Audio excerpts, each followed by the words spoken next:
Kaibigan, kakaiba topic natin ngayon, 4 na common mineral deficiencies sa Pilipinas. Okay? Merong minsan kulang ka sa vitamina, merong kulang sa mineral. Pag-usapan natin yung 4 na common. Number 1, potassium.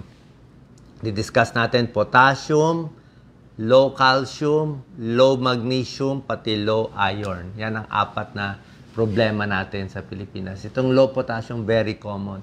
Si Doc Lisa, mababa nga yung potassium. Maraming kababayan natin mababa potassium, nag-hypokalemic periodic paralysis, na hospital, may namamatay sa low potassium. Delikado po yan. Bakit bumababa potassium ng mga Pinoy? Basically, mainit sa atin. Okay? Mainit, laging pinapawisan, bumababa ang potassium. I think may connection din yung baka nasa dugo eh. Sa Philippines talagang madalas bumababa potassium. Bukod dito, mahina tayo kumain ng prutas at gulay. Diba? Mahal ang prutas at gulay. Eh, nandyan yung potassium. So, pag hindi kayo kakain, bababa lalo. Ano ang cause? Excessive sweating, pawis, init, laging dumudumi, diarrhea, laxative, diuretics, pampaihi. Sobra daming alak. Alak kasi pampaihi din. Sobra daming kape, pampaihi din. Yan, no? Bumabagsak ang potassium. Ang sintomas niya, delikado. Unang-una, cramps lang. Pero kung malala yung baba ng potassium mo, pwedeng umakyat yan, maparalyze ka, hindi ka makalakad. Minsan yung paralysis hanggang tiyan, pati bituka, hindi nagagalaw, hindi ka na makadumi, hindi makalakad, nahihirapan huminga. Nagloloko yung heartbeat, ito pinakadelikado. Si Doc Lisa, umabot ng 150 yung heart rate niya. Nung bumagsak yung potassium niya, delikado. So, dangerous, nakakamatay itong low potassium. Kahit yung iba, delikado rin. Yung low iron, anemia, delikado din. Yan, na-constipated. So, marami ang mababa sa potassium. Paano malalaman kung may mineral deficiency? Simple lang blood test. Pa-blood test nyo ang potassium, calcium, magnesium, pati iron sa CBC, sa blood count. So, pag mababa ang potassium mo, ayan, talagang parang napaparalyze ka eh. Una-una, konting hina lang sa paa, pero palala ng palala. Ito pinakadelikado, irregular heartbeat. Bilang cardiologist, pag nagloko yung tibok ng puso, pag sobrang bilis, baka biglang tumigil yan, may namamatay dyan. Constipated, namamanhid, muscle pain, muscle paralysis. Itong mga mineral deficiency, calcium, magnesium, potassium, halos pare-parehong sintomas eh. Puro cramping and muscle problem. Puso, muscle din eh. Ayan, no? Pero kung kompleto ka sa potassium, magandang benefits. Pang-control ng blood pressure. Ang nakaka-high blood, yung high salt sodium. Pero pag kumain ka ng pagkain mataas sa potassium, prutas at gulay, high potassium foods, bababa ang sodium mo sa katawan. May sodium-potassium pump kasi sa cellula natin. So, more potassium, mas na ilalabas yung sodium. Less sodium, bababa yung blood pressure mo. So, good for blood pressure pag normal ang potassium intake mo. So, kakain maraming prutas at gulay.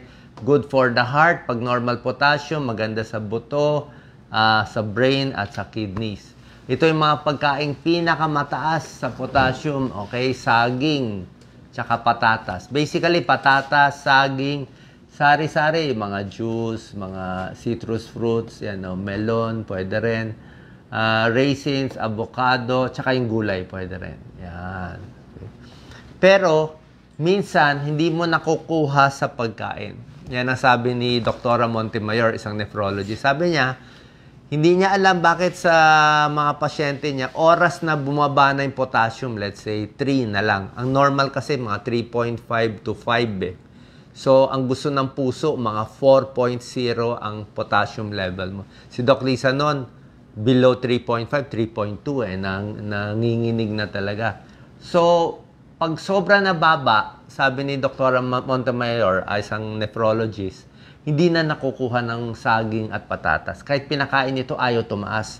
Pinakamaganda yung mga supplement na, itong mga gamot. Actually, ito ininom ni Dr. Potassium chloride. Ito, hindi nyo rin mabibili. Reseta lang ng doktor. Okay, hindi po to advertisement, pero yan, pampabuhay niya yan eh. 1 tablet a day. Bawal nyo bilhin ang potassium chloride mag-isa. Reseta yan ng doktor. Ang mabibili nyo lang sa mga tindahan, yung mga supplement. Pero yung mga supplement ng potassium, mababa lang ang dose eh. Hanggang 99 milligram lang sila allowed. Ito, 750 eh. Usually once a day siya. Alam niyo naman yan, ire-reseta yan ng doktor na. Pinapaalam ko lang yan ang magiging gamot niyo. So, potassium, deadly. Number 2, magnesium, delikado rin. Pero hindi kasing deadly ng potassium. Although uso ngayon, ang magnesium deficiency, nakikita nila maraming benefits din. So, check mo rin magnesium sa dugo, kung mababa, kasi ang magnesium para din sa buto, for energy, para din sa muscles. Bakit bababa ang magnesium mo? Ganun pa rin. Pampaihi, may diabetes, lagi nagtatae. Yan. Magnesium deficiency, tingnan mo sintomas. Medyo hawig, oh.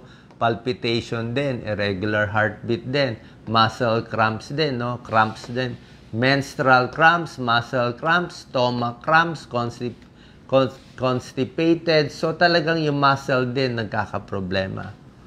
Yan, no?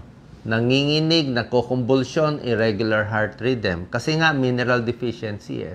Parehong mga muscle ng katawan ang tinatamaan. So, bakit din humihina? Medyo hawig din sa potassium eh, no? Mababa ang diet mo. Kulang sa prutas at gulay. Lagi nagtatae, may irritable bowel, puro alak. Alak kasi pampaihi eh. Pag ihi ka na ihi, nalalabas yung mga nutrients ng katawan natin. Sobra taas sa kape, napapaihi ka rin. So, ito pa rin, mga gulay, vitamin-rich foods, mga isda, tsaka mga nuts. Ang nuts, maraming minerals. Kaya, healthy ang mani. Pwedeng mani, kasoy, kung kaya nyo mas mahal, butong pakwan, pwede rin yan, sari-saring mani. Huwag lang masyadong maalat at mamantika, isang dakot lang. Very healthy ang mani, maraming minerals siya. High protein pa. So, potassium, magnesium, ito calcium, delikado rin. Ito kasi sa calcium, ang problema sa calcium, kailangan lahat ng bata, di ba? Mataas dapat ang calcium intake. Di ba, mga bata, painumin ng calcium ng gatas. Painumin ng gatas ang bata, patulugin ng maaga para tumangkad. Best calcium absorption ng katawan, 20 years old and younger, teenager. Doon kayo minom ng gatas. Okay? Pag matanda na, after 30 years old, halos hindi na na-absorb yung calcium. Kahit uminom ka maraming gatas at 30, konti na lang na-absorb. Pero kailangan nyo pa rin. Okay? So, anong mangyayari? So, kailangan nyo milk, yogurt, or keso. Kung hindi, green leafy vegetables or calcium supplement na tayo. 1,000 milligrams a day ang required. So, pag mababa ka sa calcium, may muscle problem din. Okay? Bakit bumababa? Ganun din. Poor diet, baka may parathyroid. Lactose intolerant, hindi makainom ng gatas, pwede rin. Meron ding, ito, magkakasama siya, magnesium deficiency, minsan kasama rin yung calcium deficiency. Ang sintomas ng calcium deficiency, ganun din. Muscle problem din. Nagka-cramps yan, muscle issue, fatigue, may kasama pa brittle nails and hair. So, yung kuko, marupok, buhok, nalalagas, marupok sa balat. Okay? So, tandaan nyo to, kuko at buhok may problema pag mababa ka sa calcium. Bone disease, muscle problem, PMS, fatigue, ayan, pati tiyan, masakit. Ano mga pagkain mataas sa calcium?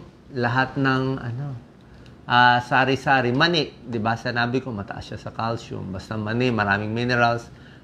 Gatas, kung di kayo pwede ng gatas, pwede mga ibang klaseng milk. Pwede ring taho, tofu. Yan, pwede rin.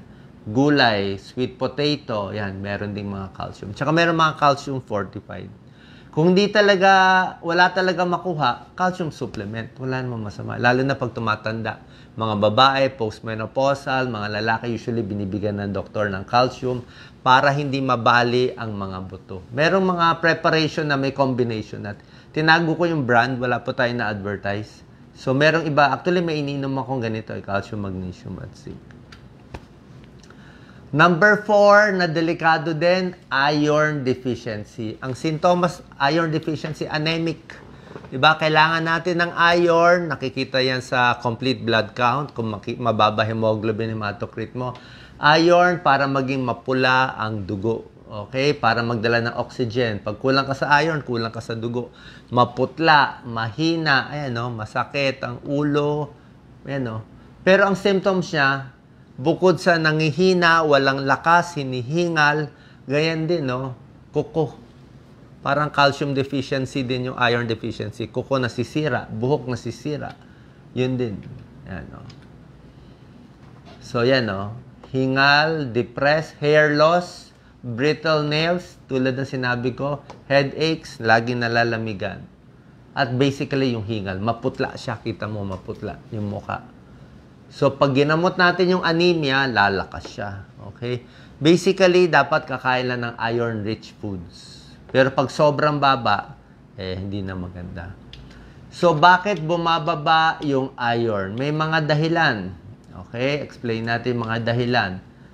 Mga nireregla.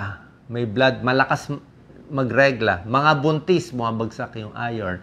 Mga bata, mga vegetarian, at maraming kababayan natin, usually, mahihirap, anemic. Bakit anemic ang mahihirap? Paano kulang sa karne, kulang sa ulam, kulang sa gulay? So, pag puro ka lang kanin, puro ka lang noodles, wala kang ulam, kulang ka rin sa iron. Kaya marami sa mga developing countries, anemic sila. Ayan, no? So, ito yung mga pampataas ng iron. O, tingnan natin, mga mahal to, pero Doc Lisa, focus natin. So, itong mga pampataas ng iron, dalawang klase. May heme iron, non-heme iron.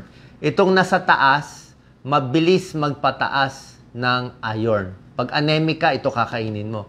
Diba yung bagong panganak, puro atay ang binibigay, diba? Laging atay ng atay kasi mataas sa iron. So, red meat, maraming iron.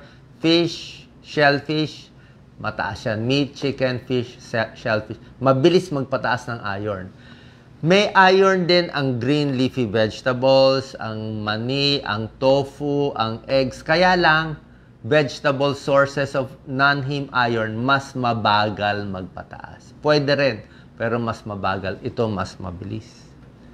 Okay? Pag mababa ka sa iron, anemic ka, kailangan sasabayan mo ng vitamin C. Okay? Ba't kailangan sabayan ng vitamin C? Ayon sa pag-aaral, kumain ka ng mga atay, karne, pampataas ng iron. Sasabayan mo ng vitamin C kasi magiging doble yung absorption ng iron. So, kung puro iron-rich foods lang kakainin nyo, yan. Pero hindi kayo kakain ng pagkain mataas sa vitamin C. Yan, mga citrus fruits, pinya, dalandan, orange, pongkam. Kung hindi kayo kumakain nito, 50% lang yung absorption. Vitamin C doubles the amount of iron your body absorbs. Pwede rin vitamin C tablet kung gusto nyo. Yung mga hindi lang maganda, yung mga kasaba at ibang mga pagkain. Okay? So, pwedeng iron supplement. Binibigyan kayo ng mga iron supplement, mga Iberet at iba pa, pampataas ng dugo. Okay, mangingitim lang ang dumi nyo. Medyo mahaptisat yan. Bukod sa iron supplement, binibigyan din ng vitamin B12 at folic acid. Kailangan din yan sa paggawa ng dugo. Tapos ito yung mga heme sources. Okay? Sana po nakatulong to. Bantayan natin itong mineral deficiency. Very common sa Pilipinas. Blood test lang. I-test nyo ang CBC kung anemic sa iron. I-test nyo yung potassium kung mababa.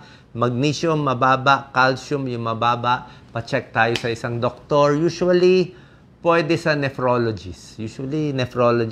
Internist, family med, pwede rin sa nephrologist. Usually, sila nag-a-adjust nitong mga mineral deficiencies ng katawan. Salamat po.